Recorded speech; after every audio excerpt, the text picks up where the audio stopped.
Dia melihat bayi-bayi itu makan, dia pun merasa kelaparan. Dia pun berkata kepada majikannya, "Berikanlah ampas-ampas makanan babi ini supaya aku bisa memakannya." Tetapi tidak seorang pun yang memberikannya kepadanya. Dia pun duduk termenung, katanya dalam hati, "Upahan-upahan bapakku diberikan upah yang besar, sehingga bisa membeli pakaian sendiri dengan bagus. Sedangkan aku di sini hidup miskin dan tidak berkecukupan." Dia pun bangkit berdiri sambil berkata, "Aku akan kembali." Ketika dalam perjalanannya, dia berkata dalam hatinya, "Bapa, aku telah berdosa terhadap Bapa dan terhadap surga. Jadikanlah aku sebagai upahan Bapa." Ketika masih jauh dari rumahnya, ayahnya sudah melihat. Dia pun berlari dan merangkul dan menciumnya. Kata anaknya, "Bapa, aku telah berdosa terhadap surga dan terhadap Bapa. Jadikanlah aku sebagai upahan Bapa. Aku tidak layak lagi dijadikan anak Bapa." Lalu Bapak itu menyuruh pelayan-pelayannya untuk mengambilkan baju yang terbagus dan pakaian pada badannya, dan juga cincin pada jarinya dan sandal pada kakinya. Lalu sembelih lembu tambun itu supaya kita makan bersama. Si sulung yang sedang bekerja di ladang mendengar suara seruling dan nyanyian. Dia pun bertanya kepada pelayannya, "Pelayan, apakah arti semua ini?" Pelayannya menjawab, "Adikmu yang sudah lama hilang telah kembali, dan juga ayahmu menyembelih lembu tambun supaya kita makan." Maka marahlah si anak sulung itu dan berkata kepada bapaknya, "Bapak, aku telah bekerja kepada Bapak bertahun-tahun, tetapi Bapak tidak pernah memberikan seekor anak kambing pun kepadaku." Lalu bapaknya menjawab dengan tenang, "Anakku, engkau telah bersama denganku telah lama. Segala kepunyaanku adalah kepunyaanmu juga. Jadi marilah kita masuk untuk merayakannya, karena adikmu yang telah lama hilang telah kembali, dan juga yang telah kukira telah mati ternyata masih hidup."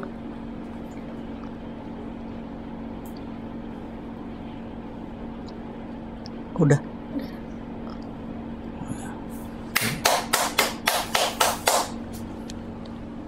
Yang kurang pelajarannya apa?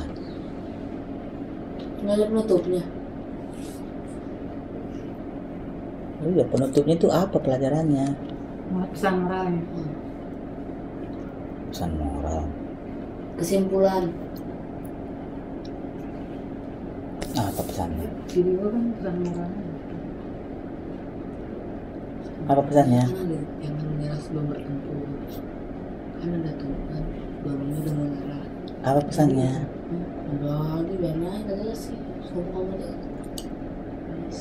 Pesannya apa? Jika kita berbuat salah dan kita bertobat, Tuhan akan mengampuni perbuatan kita.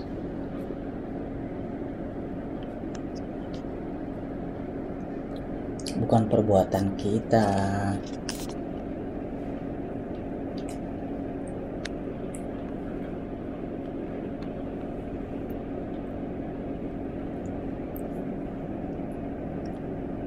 Kamu lupa berarti. Gayanya mana? Jawa Ada gayanya dia. termenung. Bapak, berikanlah harta Gayanya kita mana? untuk saya, untuk aku. Gayanya udah kamu mau bikin? Nggak usah Bikin lah. malu-malu. Ini udah hari Rabu. Kapan mau bikin? Nggak usah malu, kamu masih malu. Kapan mau bikin? Tapi udah bagus, udah menguasai materi. Hanya intonasinya masih kurang, masih Bapak berikanlah ini. Malah kayak baca berita, belum cerita. Kalau pas ganti orang, suaranya diganti sedikit, Ras. Ah. Kalau ngomong Bapak direndahin sedikit. Jadi tahu ini yang lagi ngomong Ini siapa, kamu udah belum bapaknya. sih? Udah, Bapaknya anakku. apa anaknya. Marilah. Iya, Pesannya tuh tadi itu yang pertama tuh, kalau kita salah kita mau mengakui kesalahan. Terus yang kedua untuk si kakaknya itu Beri jangan hati. iri hati, harus bersyukur. Dengan iri hati kata Bapak. iri hati kakaknya itu karena adiknya. Karena kemarin Mama Moria juga gitu kemarin, karena hampir sama dengan perumpamaan yang pelayan anggur. Jadi orang yang kerja seharian sama orang yang kerja 1 jam sama bayarnya 1 dinar. Yang seharian iri loh, dia cuma sejam kok dapat 1 dinar kata gitu. Tapi kan kata tuannya itu kan sesuai dengan kesepakatan 1 hari 1 dinar. Gitu. Tapi bapak nggak bilang gitu. Hah? Nggak bilang gitu. Ada kita kok. Iya nggak bapak bilang itu. Kamu jangan lupa pelajarannya apa.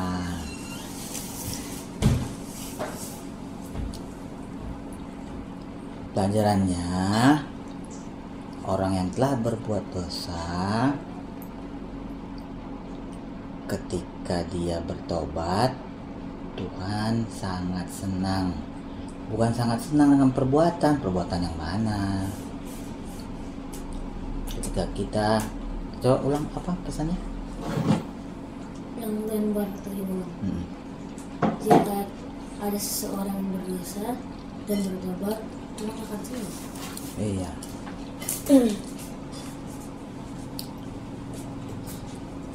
Dapur mati, Mak. Coba dong kamu bikin gayanya. Hah? Sekarang.